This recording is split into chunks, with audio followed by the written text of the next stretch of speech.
যে খবরের দিকে নজর রাখবো, সাইফ আলী খানের ওপর হামলা। নিজের বাড়িতেই থাকার সময় এই হামলা হয়েছে তার ওপর। অভিনেতা সাইফ আলী খান, তার ওপরেই এই হামলা চলেছে। অভিনেতা সাইফ আলী খানের ওপর হামলা, এই মুহূর্তে বড় খবর দিচ্ছি আপনাদেরকে। যেমনটা জানা যাচ্ছে যে নিজের বাড়িতে ছিলেন, সেই সময় দুষ্কৃতীদের হাতে আক্রান্ত হয়েছেন সাইফ আলী খান।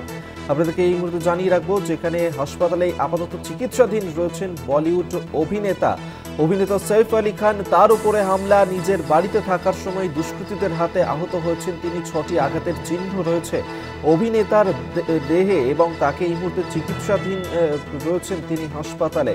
সাইফ আলী খানের ওপর হামলা, দুষ্কৃতীদের হাতেই আক্রান্ত হয়েছেন সাইফ আলী খান। নিজের বাড়িতেই এই ঘটনা ঘটেছে।